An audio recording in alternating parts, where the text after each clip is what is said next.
r/AskReddit. Ex-cons, what is the most ducked up thing about prison that nobody knows about? It's never quiet. With the acoustics of concrete, steel and glass, it's not only not quiet noises all the time, it's loud noises all the time. Barely can think in some cell blocks. When you get out, the feeling of soft carpet on your bare feet is borderline orgasmic and you'll never take it for granted again. On a slightly lighter side, a sort of family friend recently got out of prison after 18 years for holding up a gas station for drug money. My uncle was his friend, and when the guy got out, my uncle said, "Man, there's this show you're gonna love called Game of Thrones." The guy laughed and said he was current on it. The in-prison black market was his source for a tiny 2-inch battery-powered screen and micro SD cards with the episodes on it. Every now and then it would be confiscated as contraband and he'd have to save up for a month to buy another. He also had a prison cat that knew to leave his cell before morning activities and to come back after lights out. He'd feed it little chunks of meat he smuggled out of the mess hall. One big thing for him was making sure to train the cat who to go to next, because there's definitely some people that would have killed it just for the unique experience. Edit. Humorously enough, my brother found the post and corrected something. He says the tiny little TV was something they were allowed to have, but the SD cards were what was contraband. Apologies for the mistake. When you get out, you miss the simplicity of choices. When you are in, all you think about is getting out and what you will do when that happens. Everything focuses around this. When you are out, at first, the input is enormous and a small part of you miss the simplicity. The smell. My friend who is in a correctional facility in Michigan says it smells like openness 24/7. They take your mugshot. Suddenly Lindsay Lohan's mugshot progression makes so much more sense.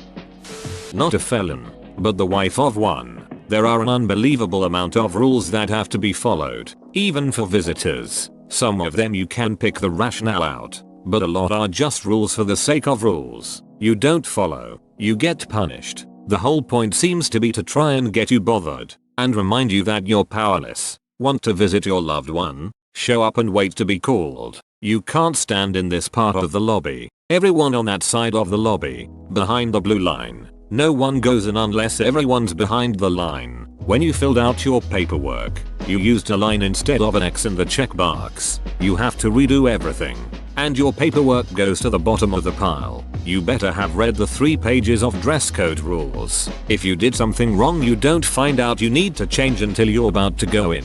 Hope you brought an extra outfit in your trunk, or you'll have to find a Walmart. You're wearing the same outfit you've worn the last 4 times you visited? Too bad. The HBIC on duty today says you have to change. The whole thing is like going through the tsar at the airport, except the disgruntled, power-tripping government employees follow you onto the plane and you don't actually get to go anywhere. Shit bombing. I had a friend go to prison for a drug-related crime. He had his own cell and stuck to himself for the most part. Another inmate shit into a water bottle and filled it to the brim with water and mixed it up into a slush. Said inmate then took the water bottle to my friend's cell, placed at the slit at the bottom of his cell door, and ducking stomped on it. Shit water sprayed absolutely everywhere, while my friend was in the cell too. They usually only do this to the punk inmates. Lots of officers sleeping on the job. I worked at a jail in mental health and once got trapped in a pod during a huge fight because the guard was asleep. I realize they work long hours, etc., but this particular individual was a consistent issue. My dad was in prison. In his situation, and in many others, you feel immense guilt after getting to know your fellow inmates, because you're gonna get out, and they're not, ever. This happened to my dad. He made a friend who was sentenced to life. My dad got out after 2 years. He still sends him letters 5 years after being out. I met my best friend while in prison. She has been locked up since '95 when she was 19. She's in her 40s now. She has spent more time in prison than she did out in the free world. It's extremely sad. I write and email her often. The Innocence Project picked her case up and she got denied at the hearing, so there isn't anything I can do but be her friend. Not me, but my mother. They had to put her in her own area because she was pregnant and people kept threatening the baby. It also happened that her cellmate was a woman who boiled her child alive and ate it. Which this happened before the woman went to jail, not during the time she was incarcerated. Edit. I should have said in the beginning it was a county jail, not big time prison. Edit 2. Spelling edit 3. Had to add in a time reference for the cannibal woman because some people don't know how to read properly.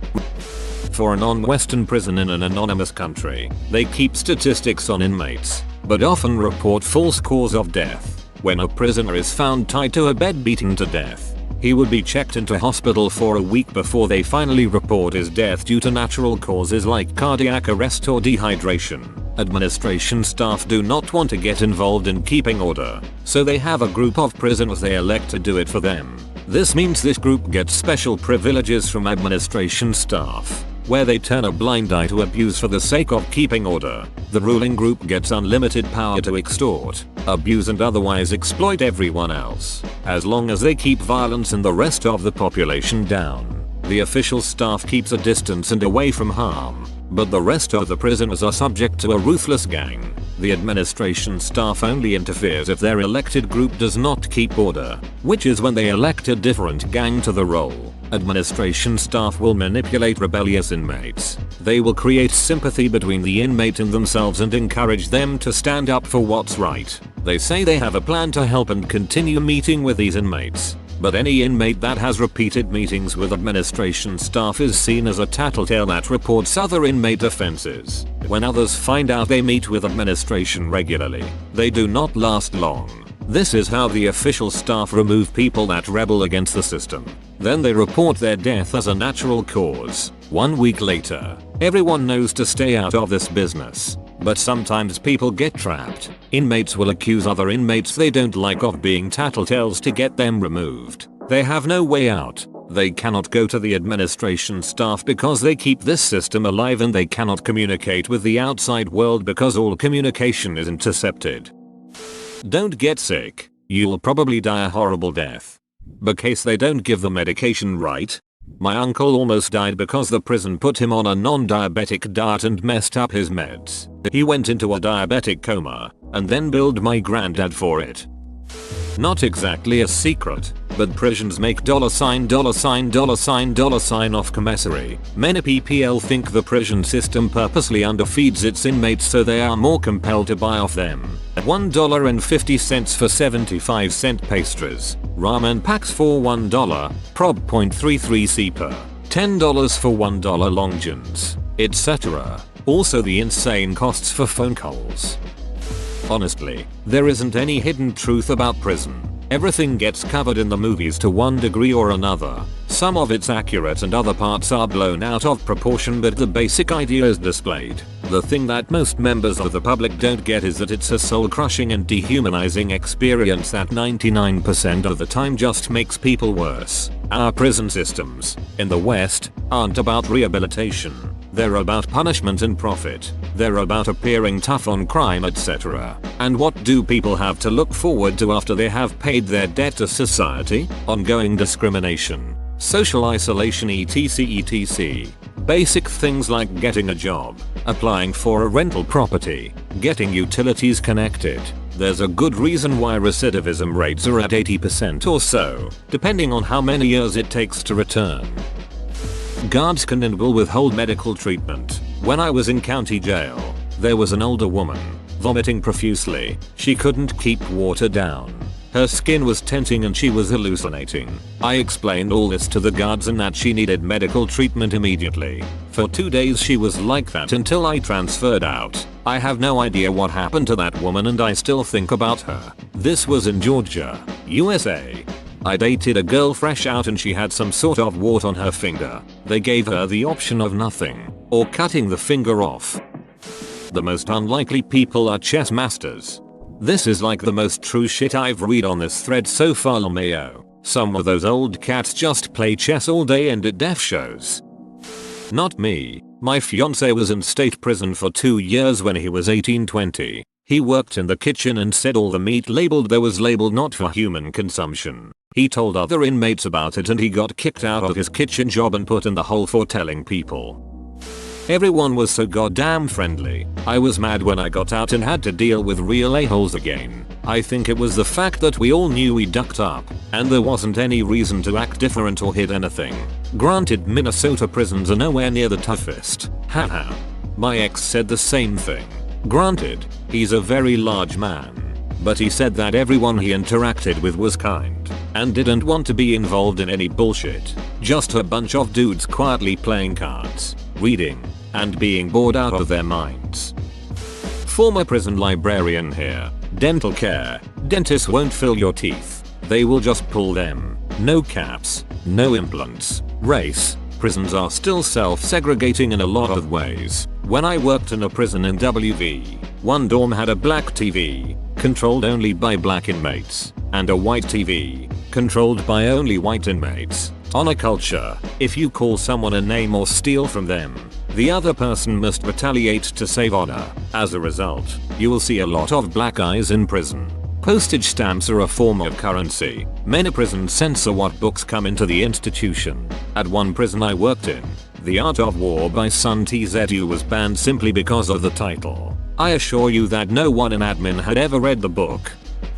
Con-employee relationships can be sneaky. When I was going through training to work in the prison system, I thought I'd never be caught dead doing favors or being friendly with an inmate. Eventually, after seeing the same inmate every day for months, cleaning your office, taking the trash, you realize they're human too.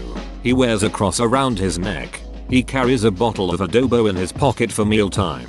He's active in church. He's a painter and loves pigeons. You find out his hobbies and bits about his life, and soon you see about getting him an extra blanket or a new pair of shoes, and you forget he stabbed his wife 9 times. Edit. Pocket not poker. In PC, the guys with really sick crimes compare them with one another. In fact, they don't necessarily get beat up because what they have done in the past. It's because they are bragging about it in the present.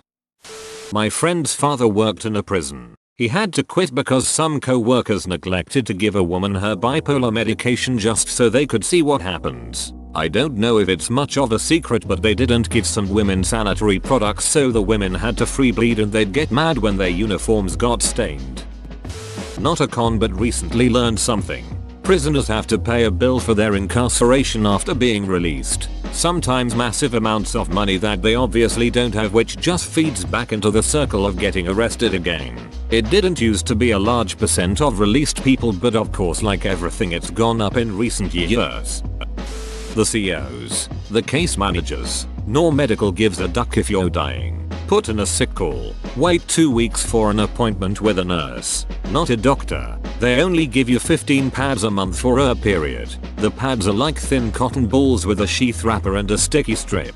And that's all you get after you have a baby also. Doesn't matter how bad you're bleeding, whether you weren't there when they passed them out, or if they got stolen. If you can't buy some at canteen, you're ducked. Oh, and sometimes they shut down canteen for weeks, so you're ducked anyway. Canteen is the store. I was just released November 2018, so I could go on and on about all the ducked up shit I seen and went through in my 2 years of being locked up in the largest women's prison in Oklahoma. Mabel Bassett Correctional Center is a ducking joke.